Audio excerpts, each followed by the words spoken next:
বারবার বলে চলেছেন যে বিজেপি দাঙ্গা চাইছে। আসলে বিজেপি দাঙ্গা চাইছে না, তৃণমূল কংগ্রেস যে কোনো মূল্যে এই মুহূর্তে পশ্চিমবঙ্গে একটা দাঙ্গার পরিবেশ তৈরি করতে চাইছে। হিন্দু মুসলমানের বিভাজনের মধ্যে দিয়ে টপ ভোটের তৈরি করার যে ভিন্ন রাজনীতিকে সারা ভারতবর্ষের মানুষ প্রত্যাখ্যান করেছে, আজকে পশ্চিমবঙ্গে সেই রাজনীতিকে নিয়ে আসছে দুর্ভাগ্যজনক ভাবে এই রাজ্যের শাসক দল, যারা মানুষের সামনে দাঁড়িয়ে একদিন সিপিএম এর অত্যাচারের বিরুদ্ধে, নীতিহীনতার বিরুদ্ধে, বর্বরতার বিরুদ্ধে, গণতন্ত্র হরণের বিরুদ্ধে প্রতিবাদ জানিয়েছিলেন। গণতন্ত্র পুনঃপ্রতিষ্ঠার প্রতিশ্রুতি দিয়ে যারা ক্ষমতায় এসেছিলেন, আজকে সেই রাজ্যে মুখ্যমন্ত্রী প্রকাশ্যে কখনো বিএসএফ কে আক্রমণ করছেন, মানুষকে সংঘবদ্ধভাবে বিএসএফ এর উপরে আক্রমণ সংগঠিত করার কথা বলছেন। তার ক্যাবিনেটের মন্ত্রী, আমাদের একজন কেন্দ্রীয় মন্ত্রী চুল দাড়ি ছেড়ে ফেলার আহ্বান জানাচ্ছেন, বিজেপি কর্মীদের আক্রমণের কথা বলছেন। 2021 সালের 2রা মের পর 27 দিনে 56 জন বিজেপি কর্মী খুন হয়ে গিয়েছিল। মুখ্যমন্ত্রী বলেছিলেন বিএনপি বিচ্ছিন্ন ঘটনা। আগে মুখ্যমন্ত্রীর এই প্ররোচনার রাজনীতির কারণে গতকাল কাশীপুরের 6 নম্বর ওয়ার্ডে 1-2 লকেট রোডের একটি হনুমান মন্দিরের প্রতিমা ভেঙে দেয়। এইভাবে বিগ্রহ ভেঙে ফেলার ঘটনা কলকাতা শহরের ইতিহাসে একটা ঘটেছে অতীতে বলে জানানো। এটা কলকাতার সংস্কৃতি নয়। মুখ্যমন্ত্রীর নেতৃত্বে আমরা কি আবার 46 সালের অগাস্ট মাস ফিরিয়ে আনবো? আমরা কি আবার পশ্চিমবঙ্গের যেভাবে বিভিন্ন জায়গায় গণধর্ষণ সংগঠিত করা হয়েছিল 2021 সালের ভোট পরবর্তী হিংসার সময়, সেটা কি আবার কলকাতার বুকে নেমে আসবে? কলকাতার বুকে এভাবে কোন হিন্দু প্রতিমাকে ভেঙে ফেলার, বজরংবলীর মূর্তিকে ভেঙে ফেলার ঘটনা সাম্প্রতিক কালে অন্তত আমি যতদিন রাজনীতি করছি তত কম সময় নয়, আমাদের চোখে পড়ে। আমার সঙ্গে তাপসদা আছেন। তাপসদা আমাদের এই কেন্দ্রের প্রার্থী, কমগ্ন ঘোষ আছে, তারা দুজনেই ঘটনাস্থলে গিয়েছিলেন। তারা বলে এসেছিলেন যে কোনো সরকারের উপেক্ষিত হওয়া নয়, কোনো প্রশাসনের প্রয়োজন নেই, আমরা বজরংবলীকে স্বমহিমায় আমাদের দায়িত্ব নিয়ে সেখানে প্রতিষ্ঠা করব। কিন্তু প্রশ্নটা মূর্তি প্রতিষ্ঠা করার নয়, প্রশ্নটা অর্থ ব্যয়ের নয়। যে রাজনৈতিক বিভাজন তৈরি করছে আজকে সমাজের মধ্যে তৃণমূল কংগ্রেস, তা একটা ভয়াবহ বিভাগ। আজকে ইডি আক্রান্ত হলো শাহজাহানকে বাড়িতে রেড করতে গিয়ে। বলা হলো ইডির প্ররোচনার কারণে সংঘবদ্ধ জনবিস্ফোরণ হয়ে গেছে, সেখানে মানুষ আক্রমণ করেছে। প্রশাসন পৌঁছে গেল ইডি অফিসারের বিরুদ্ধে তৎপরতা দেখাতে, তাকে প্রশ্ন চিহ্নের মুখে দাঁড়ানো।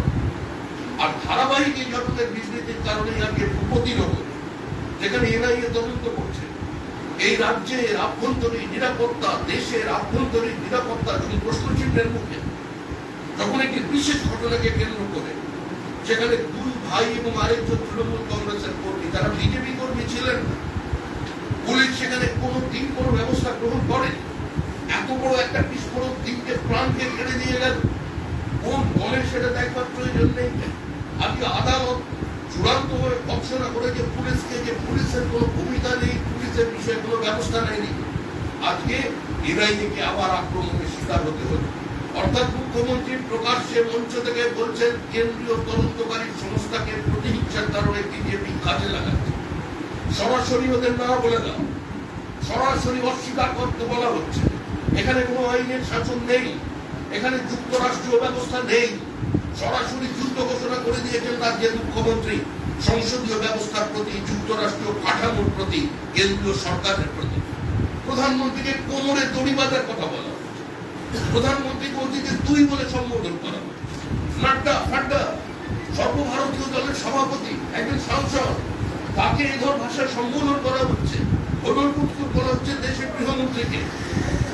আমরা নোটবন্দির সময় দেখলাম পার্ক সার্কাসে নরেন্দ্র মোদীর কুশপুত্তলিকা, তার গলায় জুতোর মালা, লাইন দিয়ে মানুষ আসছেন, প্রধানমন্ত্রীর প্রতিকৃতির ওপরে থুতু ফেলছে, তার বাড়ির পাশে বিরিয়ানি দোকানে ঢুকে পড়ছে।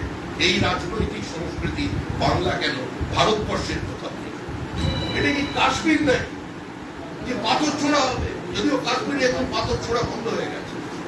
যে ভাষায় তৃণমূল কংগ্রেস কথা বলছে, সেই ভাষাটা কোনো সংসদীয় গণতন্ত্রের ভাষা নয়, সেই ভাষা কোনো ভারতীয় রাজনীতিবিদের ভাষা নয়। আজকে বিভিন্ন সময় দায়িত্বজ্ঞানী বক্তব্যের কারণে আজকে এদের বক্তব্য পাকিস্তানের বিভিন্ন সংবাদপত্রের প্রথম পাতায় ছাপা হচ্ছে। পাকিস্তান মিডিয়া এদের বক্তব্য ক্যারি করছে, কারণ তাদের বক্তব্যের সঙ্গে পাকিস্তানের মানুষের বক্তব্য মুষ্টিমেয় একই সুরে এক বলে মুক্তি ভাঙা হচ্ছে। কোথাও গিয়ে প্রকাশ্যে বলা হচ্ছে যে প্রদীপ জ্বালতে পারবা কিন্তু শাঁখ বাজাতে পারবা না, মুর্শিদাবাদের ঘটনা। কোথাও দুর্গা পুজোর বিসর্জন বন্ধ করে দেওয়া হচ্ছে। সরস্বতী পুজোর মধ্যেও আজকে রাজনীতি, সরস্বতী পুজোর মধ্যেও আজকে ধর্মের কথা নিয়ে আসা হয়েছে। এই যে কলকাতা শহরের প্রত্যেক স্কুলে স্কুলে সরস্বতী পুজো হয়েছে, সংখ্যালঘু অধ্যুষিত অঞ্চলে হয়েছে, হাওড়ায় হয়েছে। আজকে চলে যান হাওড়ার বাঁকড়া, পাগনা, নুনবেড়িয়া বিভিন্ন জায়গায় সরস্বতী পুজো বন্ধ। সোনারপুরে, বারুইপুরে বিভিন্ন স্কুলে প্রতিবাদ জানানোর জন্য সরস্বতী পুজো করা যাবে না। কোন ছাত্র হিন্দু মুসলমান নির্বিশেষে কোনোদিন সরস্বতী পুজোর মধ্যে কোনো ধর্মের বন্ধ খুঁজে পাননি, কোনো বিভাজনের রাজনীতি খুঁজে পাননি। কিন্তু যেভাবে আজকে এনআইএ আক্রান্ত হল, যেভাবে আজকে আবার নতুন করে প্ররোচনার কারণে এখানে বজরংবলীর মূর্তি কাশীপুরে ভেঙে দেওয়া হলো, এ থেকে একটা জিনিস পরিষ্কার, এর একটা আইনের শাসন নেই। বারবার এখানে আদালতের অর্ডারকে কমপ্লাই করা হচ্ছে। প্রকাশ্যে দাঁড়িয়ে এখানকার মন্ত্রী, যার নামে রাজ্য পরিচালিত হয়, সেই রাজ্যপাল কনস্টিটিউশনের যিনি কাস্টোডিয়ান, তাকে আক্রমণ করা হচ্ছে, কদর্থ ভাষায় সমালোচনা করা হচ্ছে। অতীতে জগদীপ ধনকরের বিরুদ্ধে এফআইআর করবার জন্য সমস্ত থানায় যাতে করা হয়, তার জন্য একজন সংসদ আবেদন জানিয়েছিলেন। এই ব্যবস্থা চলতে পারে না। তাই সামনে নির্বাচন, এটা মনে করবেন না বিজেপি ভয়ভীতি নিয়ে নির্বাচন করছে। তৃণমূলের কোন আক্রমণ আজকে প্রত্যুত্তর না দিয়ে ফিরে যাবে না। No attack will go unanswered. এই ক্ষমতা আজকে এই মুহূর্তে পশ্চিমবঙ্গ বিজেপি রাখে। কিন্তু আমরা বিশ্বাস করি এই পথ গণতন্ত্রের পথ নয়, এই পথ জঙ্গলের পথ নয়। পথ হতে পারে এই পথ সংসদীয় ব্যবস্থার পথ নয়। এই পথ গান্ধীজির দেশে কোনোদিন কেউ গ্রহণ করবে না। আমরা আবার আপনাদের বলছি, আজকে যে পরিস্থিতি তৈরি হচ্ছে এবং বিভিন্ন জায়গায় পশ্চিমবঙ্গে যে পরিস্থিতি আজকে চলেছে নির্বাচনকে কেন্দ্র করে, যেভাবে ইন্টিমিডেশন চলেছে, রেপ থ্রেট চলেছে, যেভাবে বিভিন্ন সময় আক্রমণ চলেছে মানুষের উপরে, তো সেখানে আজকে ৩৫৫ ধারা মানুষ মনে করছে। আমরা মনে করছি আগে মানুষের দাবি ৩৫৫ ধারা। বিজেপি কোন নির্বাচিত সরকারকে ৩৫৬ ধারা প্রয়োগ করে ভেঙে দেওয়ার পরিকল্পনা। আমাদের লড়াই রাজনৈতিক লড়াই, আমাদের লড়াই মাঠের লড়াই, আমাদের লড়াই ওই রাজভবনকে কেন্দ্র করে লড়াই নয়, আমাদের লড়াই রাজ্যপালের কোলে বসে লড়াই নয়। কিন্তু আজকে মানুষের দাবি এই পরিস্থিতি দীর্ঘদিন চলতে পারে না, যেখানে সমস্ত স্কুলের ছাত্রদের চাকরি বিক্রি হয়ে গেছে, যেখানে পোস্ট গ্রাজুয়েট স্টুডেন্টরা পরীক্ষা দিচ্ছে, ইনভিজিলেটর একজন গ্রাজুয়েট এমবিবিএস তিনি স্মার্টফোন থেকে তার উত্তর বলে দিচ্ছেন, হেলথ বিধি সেখানে ঘুরে বেড়াচ্ছে, যেখানে স্বয়ং মুখ্যমন্ত্রী তার সিএমওতে গ্রুপ ডি স্টাফদের অস্বচ্ছতা হয়েছে নিয়োগের ক্ষেত্রে, তারা ধর্নায় বসে গেছে, যেখানে ওয়াকফ রোডের প্রপার্টি এত বেশি লুট হয়েছে বামফ্রন্ট কল্পনা করতে পারবে, যেখানে মাদ্রাসা শিক্ষার্থীর তালিকা নেই, তারাও রাস্তায় বসে আছে, যেখানে যারা পুলিশ আছে তারা বলছে আমাদের তালিকা তৈরি নিয়োগ করে, অবরোধ করছে ভবনী ভবনের সামনে। ভবিষ্যতে পুলিশকে বর্তমানে পুলিশ লাঠিচার্জ করছে। আগে নার্সরা আন্দোলন করছে, চূড়ান্ত ব্যবস্থা কোলাপস করে গেছে। আজকে মন্ত্রী তিনি সরাসরি চার্জশিট ঘোষণা করে দিচ্ছেন আমাদের রাজ্যপালের বিরুদ্ধে। এই পরিস্থিতির মধ্যে আজকে আমরা আপনাদের কাছে এসেছি যে এই পরিস্থিতির অবসান চাই।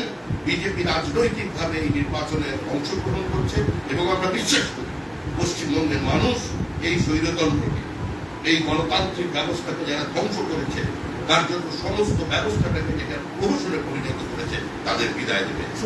সুমিত, আপনি লাইভে আছেন, আপনাকে একটা প্রশ্ন রাখছি। কিছুক্ষণ আগে মুখ্যমন্ত্রী হেলিপ্যাডে যেতে যেতে বলেছেন যে মাঝরাতে এনআইএ গিয়েছিল কেন?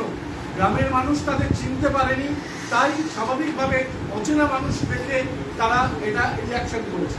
কখন কে তদন্ত করবে সেটা কি মুখ্যমন্ত্রী স্থির করে দেবেন? চোরকে জানিয়ে তারপর তার বাড়ি পৌঁছতে হবে? এটা কোথায় হয়েছে? কিন্তু আগেকার দিনে ডাকাতদের হিসাব ছিল যে চিঠি দিয়ে তারপরে সেখানে রঘু ডাকাত কালু ডাকাত তারা ডাকাতি করতে যায়। মুখ্যমন্ত্রীকে আবার সেই দিন ফিরিয়ে আনতে চাইছেন। এটা তো মধ্যযুগীয় বর্বরতাকে আবার পশ্চিমবঙ্গে ফিরে আসবে। মুখ্যমন্ত্রীর এ ধরনের কোন বক্তব্যের কোন গ্রহণযোগ্যতা কোন প্রতিষ্ঠা পশ্চিমবঙ্গের মানুষের জনমনে নেই। যে মুখ্যমন্ত্রীকে একদিন মানুষ দেখে স্বপ্ন দেখতে পেরেছিলেন, যে মুখ্যমন্ত্রী বাংলায় স্বপ্ন দেখাতে পেরেছিলেন যে সিপিএম হারতে পারে, সিপিএম কে হারানো যেতে পারে, CPM can be defeated and can certainly to be defeated and they going to be defeated, আজকে সেই মুখ্যমন্ত্রী এই ধরনের হামলাকে সমর্থন করছেন। যে মুখ্যমন্ত্রী চোখের জল ফেলে তার সমস্ত কাগজ স্পিকারের টেবিলে ছুঁড়ে ফেলেছিলেন, আজকে সেই মন্ত্রী সিএর বিরোধিতা করে সেই অনুপ্রবেশকারীদের সমর্থন করছেন। এরা যে রোহিঙ্গাদের নিয়েছে তাদের জন্য দান বাক্স বসিয়েছেন। যে মুখ্যমন্ত্রী সিপিএম দুর্নীতির বিরুদ্ধে, মধ্যমের চাষের বিরুদ্ধে, ক্যাডার পোষণের বিরুদ্ধে বক্তব্য রেখেছিলেন, সেই মুখ্যমন্ত্রী দাঁড়িয়ে আজকে শেখ শাহজাহানকে, আজকে জ্যোতিপ্রিয় মল্লিককে আজকে সার্টিফিকেট দিচ্ছেন, তাদের ভালো ছেলে বলছেন, চক্রান্ত বলছেন। বাংলার মানুষ মূর্খ, কিছুটা দরিদ্র হয়ে যেতে পারে, কিন্তু মূর্খ নয়, অসহায় নয়, রাজনৈতিকভাবে অচেতন নয়, মানুষের জবাব দেবে। আচ্ছা, মুখ্যমন্ত্রী বলছেন যে ভোটের সময় কেন এই অভিযান, কেন এই গ্রেপ্তার, দেশ জুড়ে আন্দোলনের হুঁশিয়ারি দিলেন মমতা। এর সঙ্গে ভোটের সঙ্গে কোথাও কোনো সম্পর্ক নেই। ভোট চলাকালীন যদি আপনার বাড়িতে আগুন লাগে ফায়ার ব্রিগেড যাবে না? আপনার বাড়িতে ভোট চলাকালীন চুরি করা যায়, ডাকাতি করা যায়, ভোটের সময় চোর ডাকাতকে ধরা যাবে না? কোথা থেকে এসব নিয়ম চলছে? ব্যাপারটা হলো যে পুলিশকে আগে থেকে জানানো সত্ত্বেও পুলিশের ভূমিকা নিয়ে দেখুন, একটা পদ্ধতিগত ভাবে পুলিশকে প্রোটোকল অনুযায়ী জানানো হয়েছে। পুলিশ বলে পশ্চিমবঙ্গে কিছু নেই। বাম জমানায় পুলিশ এবং শাসক দলের মধ্যে যে সূক্ষ্ম বিভাজন রেখাটুকু অবশিষ্ট ছিল, তৃণমূল কংগ্রেস ক্ষমতায় এসে সেটা সম্পূর্ণ মিলিয়ে দিয়েছে। এখানে সবাই পুরো এক মিলে একটা ফুটবল তৈরি হয়েছে। নেতা নেত্রী, মুখ্যমন্ত্রী, শাহজাহান সবাই ওর মধ্যে আছে, সবাই মিলে গড়িয়ে ফেলেছে। শাহজাহান বলছে তাকে ফাঁসানো হচ্ছে, শাহজাহান বলছে তাকে ফাঁসানো হচ্ছে। এত দুদিন বিজেপির আসেনি যে শাহজাহানের কথা প্রতিক্রিয়া নিত। একটা সমাজ বিরোধী ভূমি, তার আবার কিসের, সে আবার রাজনৈতিক বিবৃতি তৃণমূলের কাছে যাবে। আছে আছে আছে যদি সংগ্রামী যৌথ মঞ্চে যারা আন্দোলন করতে গিয়েছিলেন তাদেরকে গ্রেফতার করা হয়, বাসব ঘোষকে এই মুহূর্তে লকআপে রাখা হয়েছে, বিষয়টা কিভাবে দেখছেন? এই আন্দোলন দীর্ঘদিন ধরে থাকে। দেখুন, দিয়ে দেওয়ার ক্ষমতা বর্তমানের এই সরকারের নেই। দিয়ে পাওয়ার অধিকার তাদের আইন সিদ্ধ অধিকার। দীর্ঘদিন ধরে আন্দোলন চলছে, কিন্তু মুখ্যমন্ত্রীর কাছ থেকে কোনো মানবিক মুখ প্রত্যাশা করা যায়নি। এই দিয়ে যারা আন্দোলন করে চলেছেন, আমরা আমাদের সংজ্ঞান তাদের উপরে জানিয়েছি। কারণ যারা পেনশন ভোগী আছেন, আপনি তাদের কথা করে চিন্তা করুন, তাদের তো আর মাইনে বাড়ে না। এই ডিএর উপর তারা কিছুটা অংশ বাড়লে তারা স্বস্তি পান। কিন্তু আদালতের একটা অজ্ঞাত টালবাহানার কারণে সুপ্রিম কোর্টে এই মামলা হচ্ছে না, এবং কালক্ষেপ করে আজকে কার্যত সরকার এদের সঙ্গে প্রতারণা করেছে। স্যাটে হেরেছে, সিঙ্গল বেঞ্চে হেরেছে, ডিভিশন বেঞ্চে হেরেছে, সুপ্রিম কোর্টে ঝুলিয়ে রেখেছে। সুতরাং এই অবস্থায় আমরা চাই যে এই সরকার পাবে না, নতুন সরকার এসে, এবং বেশি দিন অপেক্ষা করতে হবে। এই সরকারটা 26 সাল পর্যন্ত থাকবে না, তার আগে নতুন সরকার হবে, তারা ডিএর ব্যবস্থা। আচ্ছা, পাড়ায় সমাধানের মাধ্যমে শিক্ষকদের বদলি হয়েছে এই মামলায়, পাড়ায় সমাধানের মাধ্যমে শিক্ষকদের বদলি হয়েছে এই মামলায়। বিচারপতি বিশ্বজিৎ বসু তিনি হুঁশিয়ারি দিয়েছেন, এবার যদি রাজ্য উত্তর না দেয় তাহলে সিবিআই তদন্তের নির্দেশ দেওয়া হবে। কি বলবেন? গোটা সরকারটাই তখন পাড়ায় চলে এসেছে। অভিষেক বন্দ্যোপাধ্যায় তিনি বড় নেতা হতে পারেন, তিনি উত্তরাধিকারী হতে পারেন দলের, অবর্তমানে মালিকানা তার হাতে, কিন্তু তখন তিনি ৩,৫০০ পুলিশকে নিয়ে তার ওই ঘাটাযাত্রা করলেন, তখন এনার যে কি আর কোনো সরকার আছে? সরকারের বাইরে আরেকটা সরকার চলছে। সরকারের বাইরে যদি আরেকটা সরকার চলে, তো স্বাভাবিকভাবেই পড়াতেও সরকার চলবে। তো এই ধরনের সমান্তরাল ব্যবস্থা কার্যত এটা সাংবিধানিক সংকট শুধু নয়, it's a total breakdown of constitutional machinery. একটা প্রশ্ন হচ্ছে যে আবারও রাজ্যপাল সংঘাত, বিচার বিভাগীয় তদন্ত ব্যাপারটা গড়ালো। বিশ্ববিদ্যালয়ে উপাচার্যকে তার ঘরে ঢুকতে না দেওয়ার নির্দেশ রাজ্যপালের, রেজিস্ট্রারকে চিঠি। এই শিক্ষা দপ্তর নিয়ে বারংবার রাজ্যপাল এবং শিক্ষামন্ত্রী সংঘাত, এখনো সেই সংঘাতটা ভারতবর্ষে বিভিন্ন সময়ে রাজ্য এবং রাজ্যপাল সংঘাত হয়েছে। এখন কংগ্রেসের শাসন ছিল, ইউপিএ শাসন তখন বিজেপির সঙ্গে হয়েছে। সেখানে বামপন্থীদের সঙ্গে হয়েছে, এটা হতে পারে। কিন্তু যে ভাষা ব্যবহার করা হচ্ছে, যে শব্দচয়ন করা হচ্ছে এবং যেভাবে রাজ্যপালকে অ্যাড্রেস করা হচ্ছে, এটা সুস্থ, স্বাভাবিক এবং পৃথিবীর বৃহত্তম গণতন্ত্রে কাঙ্ক্ষিত নয়। কিন্তু রাজ্যপালের হাতে কি তৃণমূল কংগ্রেস দিয়েছে, কিভাবে পড়িয়েছে ওরা জানে, ওরা বুঝে নেবে। আমরা সব ব্যাপারে বলছি। বলছি যখনই এই রাজ্যের দুর্নীতি নিয়ে প্রশ্ন করা হয়, মুখ্যমন্ত্রীর উত্তরে বলেন গুজরাট, উত্তরপ্রদেশ, এই সমস্ত বিষয়। আগে বুদ্ধদেব বাবুকে যখন আইনশৃঙ্খলা কমিটি অনুষ্ঠিত করা হতো, তিনি তখন প্রয়াস করে বার করে দিন, কাগজে লিখিয়ে দিতেন উত্তরপ্রদেশে কটা খুন হয়েছে, বিহারে কটা খুন হয়েছে, পশ্চিমবঙ্গে কটা হচ্ছে।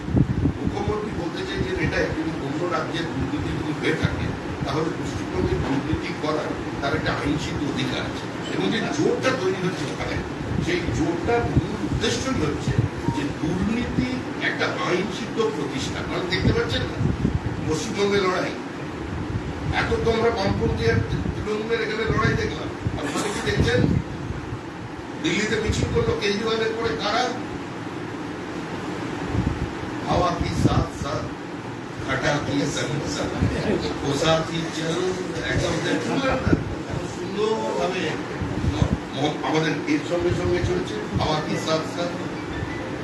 ডেরেক ওব্রায়েনের সঙ্গে সঙ্গে সীতারাম ইয়েচুরি মঞ্চুরি করতে হবে, তো ওখানে হচ্ছে সব। এখানে নাটক আর কোনো গল্প নেই, এখানে সরাসরি লড়াই, হয় তৃণমূল না হলে বিজেপি।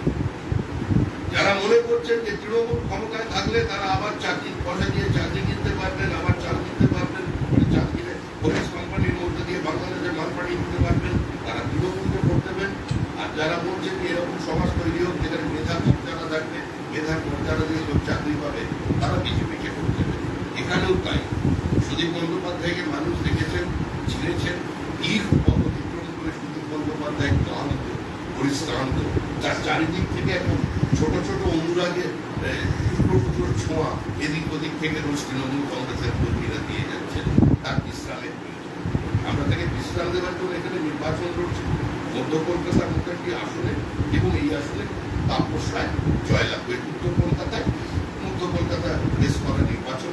সুতরাং এই নির্বাচনের বারবার আমরা সুদীপ বন্দ্যোপাধ্যায়কে দেখেছি, তিনি নিজের নাম নিজে ঘোষণা করে কার্যত তৃণমূল বিজেপির জোট ভেঙে দিয়েছিলেন। মনে রাখা দরকার আপনাদের, অটল বিহারী বাজপেয়ী আর লালকৃষ্ণ আদবানির উপস্থিতিতে 1998 সালে প্রথম যে প্রার্থীর নাম ঘোষণা হয় উত্তর পশ্চিম কলকাতা কেন্দ্রে, তার নাম ছিল কৃষ্ণকান্ত শাস্ত্রী। তার কয়েকদিন পরে সুদীপ বন্দ্যোপাধ্যায় নিজের নাম নিজেই প্রস্তাব করলেন। কার্যত কংগ্রেসের বিরুদ্ধে 1:1 লড়াই ভেঙে যাচ্ছিল। কৃষ্ণকান্ত শাস্ত্রী একদম কারোর সঙ্গে কোনো আলোচনা না করে, এমনকি অটলজি আদবানিজির সঙ্গেও কথা না বলে, তিনি যাতে পশ্চিমবঙ্গ থেকে বাম শাসনের থেকে মুক্ত হতে পারে তার জন্য তিনি নিজে বিড্র করে নেন। সুদীপ বন্দ্যোপাধ্যায় প্রতিদ্বন্দ্বিতা করেন। তারপরেও সুদীপ বন্দ্যোপাধ্যায়কে আপনারা দেখেছেন তৃণমূলের সঙ্গে তার প্রেম, তৃণমূলের সঙ্গে তার ভালোবাসা, তৃণমূলের সঙ্গে তার বিচ্ছেদ, তৃণমূলের সঙ্গে তার আবার কাছে আসা, সব মানুষের জানা অনেক হয়েছে, অনেক পথ শুনেছেন। এবার একটু বিজেপির কথা বলবার সুযোগ করে দিন। আমরা সকলের কাছে এটাই বলছি, তাপসদা দীর্ঘদিনের রাজনৈতিক কর্মী, এটা এরকম নয় যে ল্যাটারাল এন্ট্রি হয়েছে, যে সিনেমা টিনেমা করতেন হঠাৎ একটা পাঞ্জাবি পরে ঢুকবে, বিষয়টা এরকম নয়। তারও শরীরের মধ্যে অনেকই ভালোবাসার ছোঁয়া সিপিএম এর স্ক্রিনটারে দাগ দাগ পাবে কিন্তু বহুদিন ধরে আছেন, বহু লড়াই তিনি করেছেন। আমাকে 1 মিনিট করে বিধানসভায় সময় বাড়ানোর জন্য লড়াই করেছেন। আমি 4 মিনিট সময় পেতাম, তারপর আমাকে 1 মিনিট বাড়ানোর জন্য শোভনদেব চট্টোপাধ্যায়ের সঙ্গে প্রতিনিয়ত লড়াই করে প্রতিদিনই আমি বলতাম, আর প্রতিদিনই তাপস আমাদের 4 মিনিটে পায় না, শ্রমিক 1 মিনিট পাইয়ে। তারপর আমারও একটা দায়িত্ব আছে, আমার 1 মিনিটের বাড়ানোর একটা হিসেবে 1 মিনিটের ঋণ তো আছে, অস্বীকার করবো। সত্যের সঙ্গে সত্যের বিরুদ্ধে। আপনি বাইনারি কথা বলছেন, সবাই তো এই জায়গা থেকেই বলে যে বিজেপি তৃণমূল সেটিং, ভোট আসলে পরেই তৃণমূল বিজেপি তৃণমূল বিজেপি। কেন বাম কংগ্রেসের থার্ড ফ্রন্টের ব্যাপারে কেন কথা বলছেন না? এই যে বাড়িতে বসে আছো, এই বাড়িতে ভূতমতো ভারতী বলে ভদ্রলোক থাকবে, যার মতো পারবি এই প্রজন্মের এই দশকে জন্মাননি এবং আগামী দশকে জন্মাবেন, শতকে, দশক তো দূরের কথা। ভারতবর্ষের 4 জন পলিটিক্যাল সায়েন্সের হিস্টোরিয়ানরা 4 জন বাগ্মীর নাম দিয়েছে, রাজনৈতিক বাগ্মী। তার মধ্যে সবাই কিন্তু ঘটনাচক্র বাঙালি। সুরেন্দ্রনাথ ব্যানার্জি, বিপিন চন্দ্র পাল, শ্যামাপ্রসাদ মুখার্জি, হরিপদ ভারতী। হরিপদ ভারতী তো জীবনে একটাই নির্বাচন জিতেছিলেন, তার জনতা পার্টি থেকে। সোমেন ঠাকুর জীবনে কোনোদিন নির্বাচন জিতেন। তো ওইটা যখন বাইনারি তৈরি হয়ে যায়, মেরুকৃত রাজনীতির একটা সুফল বা কুফল আছে। আর মানুষ তো তৈরি করেছে, আমরা তো নয়। 2021 সালে বাম কংগ্রেসকে শূন্য করে দিয়েছে বিধানসভা। লোকসভায় কি হবে? শেষ করতে দিন। লোকসভার ফলাফল আপনি জানেন 2019-এ 2021-এ করে দিয়েছে সাম্প্রতিক উপনির্বাচনে কংগ্রেস প্রার্থী জয়ী হয়। আমরা বলেছিলাম এটা তৃণমূল কংগ্রেসের পরাজয়, কংগ্রেসের জয় নয়। কিন্তু দুই ভাই এমন ছেলে হয়েছে বলে আনন্দে লিখতে শুরু করতে শুরু করলেন, অন্নপ্রাশনের ডেট শুরু করলেন, ছেলে হামাগুড়ি দিয়ে আবার ঘরে শুরু করলেন। এরপরে আপনারা কি দেখলেন? ধূপগুড়ি উপনির্বাচন। ধূপগুড়ির উপনির্বাচনে এবার কি দেখলেন? আবার সেই এক দল, ওরা আবার ডুবে গেছে। আমি মোহাম্মদ সেলিমের নেতৃত্বেই এখানে সিপিআইএম এর সমাধি হবে। প্রমোদ দাশগুপ্তের পার্টি, হরেকৃষ্ণ কুমারের পার্টি, জ্যোতি বসুর পার্টি, মুজফফর আহমেদের পার্টির এমন দুর্দশা হয়েছে যে তারা চিন্তা করছে আইএসএফ এর কি হবে। ওই বাচ্চা ছেলের দিকে তাকিয়ে বোঝা আছে ও তো গেছে, হিসাব নিকাশ বরাবর করে ফেলে। আর এখন সব জোট ছেড়ে ওই দুই ভাই গিয়ে দাঁড়িয়েছে মুর্শিদাবাদে। কারণটা কি? কারণ হচ্ছে ব্লক ভোট। মাথার উপরে হাত তুলে আল্লাহ ভোট দে, আল্লাহ ভোট দে, আল্লাহ। এই তো রাজনীতি। মুখ্যমন্ত্রীর কাছে ধর্মনিরপেক্ষতা কি? সকালে জয়মা কালী, কালীঘাট, দুপুরে বজরংবলী, একই মূর্তিটা ভেঙে দিয়েছে কাঁকড়া। দুপুরে বজরংবলী আর রাত্রে সংখ্যালঘু এলাকায় দাঁড়িয়ে হাত মাথায় তুলে আলী রে আলী, আল্লাহ ভোট। বিজেপি এই রাজনীতির ন্যারেটিভে বাইরে আসতে চায়। এই রাজনীতিটাই আমরা কলকাতার মানুষের কাছে বলছি যে আপনারা ওপিনিয়ন মেকার। কলকাতার নির্দিষ্ট একটা ভূমিকা আছে ভারতবর্ষের রাজনীতিতে, ভারতবর্ষের সমাজনীতিতে। এখানেই আধ্যাত্মবাদ থেকে শুরু করে রাজনীতি আবর্তিত হয়েছে। অহিংস এবং সহিংস আন্দোলন সমান্তরালভাবে চলেছে। এখানে বহু সংগঠনের জন্ম হচ্ছে, এখানে বহু আধুনিকতা, ইন্ডাস্ট্রিয়ালাইজেশনের জন্ম হচ্ছে, এখানে সবই এখানে হয়। এবারে এখানে আপনি যদি এই সমস্ত অভিজ্ঞতা নিয়ে দীর্ঘ পথ অতিক্রম করে দেখুন, সুদীপ বন্দ্যোপাধ্যায় আমাদের ব্যক্তিগত আক্রমণ এত চাপ নিয়েছেন উনি মাথায়, এত বড় কলকাতা এবং তার সঙ্গে এত বিতর্ক, এত কিছু নিয়ে উনি অনেক চাপ নিয়ে ফেলেছেন। এবার ওনাকে চাপ মুক্ত করুন, এবার তাপসটা তাদের উপর চাপ দিচ্ছে, এইটাই বলছে। বহরমপুর লোকসভা কেন্দ্র, মুর্শিদাবাদ লোকসভা কেন্দ্র, মালদা দক্ষিণ লোকসভা কেন্দ্র সম্পর্কে রাজনীতিবিদ হিসেবে সুমিত ভট্টাচার্যের মূল্যায়ন। সুমিত ভট্টাচার্য রাজনীতিবিদ নয়, সাধারণ রাজনৈতিক বেশ, তাই হোক। জ্ঞান। এইটার কি, এখানে কি বাম কংগ্রেসের বিজয় রথ আমরা দেখতে পাবো? কোথায়? মুর্শিদাবাদ লোকসভা কেন্দ্র, বহরমপুর লোকসভা কেন্দ্র এবং মালদা দক্ষিণ, যেখানে মণি পরিবারের সদস্য প্রতিদ্বন্দ্বিতা করছে। শূন্যের সঙ্গে শূন্যের যোগফল শূন্য, শূন্যকে শূন্য দিয়ে পরিপূর্ণ কাজ করা। পশ্চিমবঙ্গের লড়াই তৃণমূল আর বিজেপির মধ্যে, এবং এই লড়াই বিজেপির প্রাপ্ত আসনের সংখ্যা 24-এর পর থেকে বলা শুরু হবে। আমি শ্রমিক ভট্টাচার্য দলের পক্ষ থেকে 2 বছর ধরে এই কথা বলে আসছি যে বিজেপির প্রাপ্ত আসনের সংখ্যা 2024 সালে 24-এর পর থেকে গোনা শুরু হবে। লালকেল্লায় মোদী, রেড ফোর্টে দিদি, এটা 24-এ ফলাফল। ওখানে দিদি স্যালুট নেবেন, ওদিকে মোদী। 25-এ দিদি কোথায় থাকবেন আমার জানা নেই। 10 আসনে থাকতে পারেন আমার এটা। কিন্তু সামগ্রিকভাবে নির্বাচন কমিশন বলছে যে সব বুথে কেন্দ্র বাহিনী থাকবে না, কিন্তু যে সমস্ত বুথ স্পর্শকাতর বা অতিস্পর্শকাতর নির্বাচনকে অবাধ শান্তিপূর্ণ করা, ভয়মুক্ত করা, রক্তপাতহীন করা এবং মানুষকে একটা এই ধরনের নির্বাচন উপহার দেওয়ার দায়িত্ব হচ্ছে নির্বাচন কমিশন। নির্বাচন কমিশন তার রিপোজিশন কি আছে সেটা জানান, তারপরে কেন্দ্র সরকারের পক্ষ থেকে যারা কোর্স অ্যালটমেন্ট করছে তারা বুঝবে। তবে অন্য কারো ঘাড়ে দোষ চাপিয়ে দিলে হবে না। নির্বাচন কমিশন ওখানে দিলীপ ঘোষকে হুমকি দিতে পারে, আর নাড্ডাকে টেবিলে পাঠাতে পারে, আর রোজ প্রকাশ্যে দাঁড়িয়ে বিজেপিকে খুন করবার হুমকি দিচ্ছে, মন্ত্রীর দাড়ি ছেড়ার কথা বলছে, একটা চিঠি লিখতে পারছে না। এই জ্যাঠামো আমরা হতো না। মানে এটা কি প্রভাবিত? মানে রাজ্যের মুখ্য নির্বাচনী আধিকারিক কি কোনোভাবে নবান্ন? উনি তো আমাদের এখানে যিনি আছেন, আমার মনে হয় ওনার চোখের সমস্যা আছে। চোখের সমস্যা না থাকলে কানের সমস্যা তো আছেই। উনি সমস্ত দিলীপ ঘোষের কথা বলে শুনতে পাচ্ছেন, আর উনি তৃণমূল কংগ্রেসের কি কথা বলছেন সেটা শোনা যাচ্ছে। উনি দিনহাটায় যে ভাষায় কথা বলছেন তৃণমূল কংগ্রেসের মন্ত্রী, ওটা উনি শুনতে পাচ্ছেন। উনি উত্তর 24 পরগনায় দাঁড়িয়ে যে ভাষায় কথা বলছে সেটা শুনতে পাচ্ছেন। যে আক্রমণ করে চলেছে তৃণমূল কংগ্রেস, উনি কি ব্যবস্থা নিয়েছেন এখন পর্যন্ত? উনি সমস্ত খবর রাখছেন, তা ফোর্স দিতে পারবেন না, দায়িত্ব ওনাকে নিতে হবে।